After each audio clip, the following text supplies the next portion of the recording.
gue punya waktu 24 jam, tapi kok kayaknya masih kurang ya? Nah, apakah lo termasuk orang yang pernah nanya kayak gitu ke diri lo sendiri? Pagi hari mungkin lo memulai dengan mengerjakan tugas. Sayangnya meski udah lama banget dikerjain, pas lo lihat lagi progres tugasnya, ternyata masih stuck ngerjain tugas yang sama seharian. Padahal banyak tugas lain yang harusnya lo selesain hari ini. Kayak misalnya lo harus meeting, lo harus masak, belum lagi lo harus bersih-bersih rumah, dan mungkin nelpon pacar gitu. Belum lagi kalau lo ngerasa semua kegiatan atau tugas itu adalah prioritas yang penting gitu. Dan lo kan cuma punya waktu 24 jam ya buat ngerjain semuanya. Hal ini mungkin bikin lo bingung sama tugas mana yang harus diutamakan dan mana yang bisa dikerjain nanti. Terus lo jadi mikir, emang bisa ya 24 jam ini semua halnya itu, semua tugas gue itu gue selesain? Nah, masalahnya adalah pas kita coba lihat orang lain, misal teman-teman kita lah ya, yang deket-deket aja dulu. Kok ternyata mereka bisa ngelakuin banyak hal dan hasilnya tuh bisa maksimal gitu. Kenapa ya mereka bisa jago banget di banyak hal dalam 24 jam? Tapi kenapa kalau kita sendiri susah? Well, di video ini gue bakal ngejelasin tips soal manajemen waktu. Supaya di tengah banyaknya kesibukan lo ini, lo tetap bisa nih termotivasi untuk produktif dan lo bisa memanfaatkan waktu yang ada dengan sebaik-baiknya.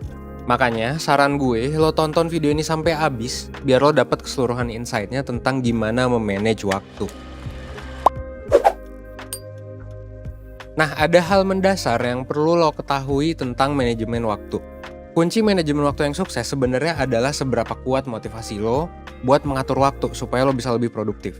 Terus gimana nih biar motivasi kita jadi kuat? Well, motivasi yang kuat ya, kalau berdasarkan riset, kalau berdasarkan kajian literatur dari yang tim 1% buat, itu tuh kita harus menguasai 3 skill utama ini. Pertama adalah awareness, kedua adalah arrangement, ketiga adalah adaptation. Nah, apaan tuh maksudnya? Well, di video ini gue mau ngebahas salah satu aja skill yang cukup penting dalam manajemen waktu. Yaitu gimana caranya supaya lo bisa nyusun jadwal lo dengan baik setiap harinya. Menyusun itu artinya adalah skill yang arrangement. Mungkin sekarang lo mikir, gue udah nih nyoba bikin jadwal buat sehari-hari. Tapi ya tetap aja, banyak yang ke-skip, banyak yang ketunda, atau nggak sempet dikerjain. Padahal udah dijadwalin gitu. Yang pada akhirnya bikin lo nanya juga, ini salah gue di mana ya? Well, sebenarnya ada beberapa hal spesifik dan sederhana nih yang bisa lo lakuin dan akan ngaruh banget gitu. Apa tuh? Solusi pertama yang bisa dilakuin adalah lo tetap coba buat jadwal. Mungkin lo udah coba buat jadwal kan? Nah, tapi sekarang coba untuk ditulis dan lebih spesifik gitu. Dalam bentuk apa? Dalam bentuk checklist. Jadi ini yang pertama harus lo lakuin ya. Lo harus bikin checklist. Coba lo tulis kegiatan apa aja yang mau lo lakuin dan batas waktunya. Misalnya hari ini lo punya jadwal kuliah selama 3 jam. Terus lo harus nugas selama 2 jam dan lain seterusnya. Ini sebaiknya lo susun secara urut, sesuai waktunya, atau bisa juga lo susun sesuai prioritas. Terus di samping jadwal kegiatan yang udah lo susun, checklistnya ya, hal selanjutnya yang bisa lo lakuin adalah lo bikin kotak kecil tempat lo checklist kalau kegiatan itu udah dilakuin. Jadi ini hal yang kedua ya, lo bikin kotak di sebelah checklistnya buat nyoret si checklistnya itu. Biasanya ada rasa puas dan lega ketika lo checklist kegiatan-kegiatan yang ada di jadwal itu. Ini juga bisa bikin lo jadi tambah semangat buat nyelesain tugas-tugas yang lain gitu. Kalau kata Gawande dalam bukunya The Checklist Manifesto, bikin checklist itu jadi cara simple dalam manajemen waktu karena bakalan bikin kita lebih fokus, satu ya, sama prioritas kegiatan. Yang kedua, ini bakal bikin kita disiplin sama tugas-tugas yang kita punya. Dan yang ketiga, ini bisa jadi reminder juga buat tugas-tugas selanjutnya.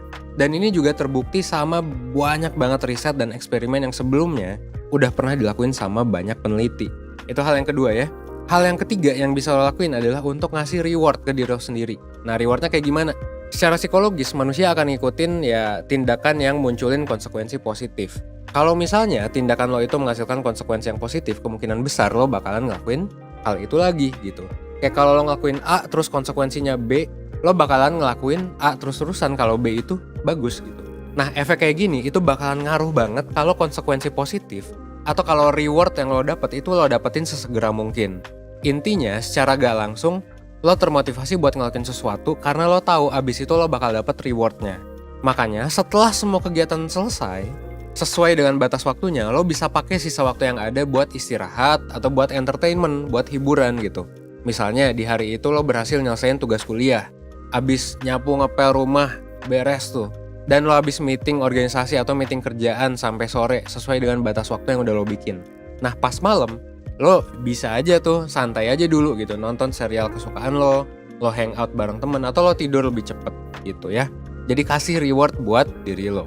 Bikin rencana kegiatan itu memang susah-susah gampang ya. Lo mungkin masih bingung gimana ngatur mana kegiatan yang urgent, mana yang prioritas, mana yang penting, mana yang di hold, dan lain sebagainya. Hal yang tadi gue bilang sebenarnya baru 3 hal sederhana doang. Padahal sebenarnya banyak nih hal lain yang bisa lo pelajari dari gimana caranya memanage waktu dengan baik gitu ya. Nah supaya perencanaan yang lagi lo bikin ini bisa makin efektif, gue sih nyaranin lo untuk belajar dari webinar 1% yang bakal ngomongin soal manajemen waktu di tanggal 29 Agustus 2020. Dengan lo ikut webinar ini, lo bakal paham kenapa perencanaan kegiatan yang baik itu penting dan gimana caranya untuk tetap ngelakuin hal yang baik, time management, supaya lo bisa manfaatin waktu 24 jam dengan lebih produktif. Gak males-malesan, gak prokras ya. Jadi kayak semua tugas lo bisa selesai tepat waktu. Jadi di webinar ini bakal ada pembicara siapa aja, bakal ada gue bakalan ngomongin insight menarik soal pentingnya time management sehari-hari. Dan setelah itu bakalan ada Kak Syabi, psikolog 1% yang akan ngebahas lebih dalam lagi tentang gimana caranya untuk mempertahankan time management yang baik dari perspektif psikologi. Di webinar ini lo bisa nanya-nanya langsung tentang kesulitan yang lo alami sama gue dan Kak Syabi. Lo juga bakalan dapat interpretasi psikotes ya di awal sesi, dan juga worksheet setelah sesi webinarnya berakhir. Sekaligus juga lo bakalan bisa diskusi bareng mentor 1% di grup Telegram selama 3 hari berturut-turut setelah sesi webinarnya selesai. 3 hari lo bisa ngomongin soal worksheet, jadinya lo bisa follow up progress dan lo juga bisa diskusi sama mentor. Nah kalau lo tertarik, linknya udah gue cantumin di description box, oke? Akhir kata, semoga video ini bisa ngebuat lo belajar dan berkembang menjadi lebih baik, seenggaknya 1% setiap harinya. Gue Evan dari 1%, gue tunggu lo di webinar 1%. Thanks.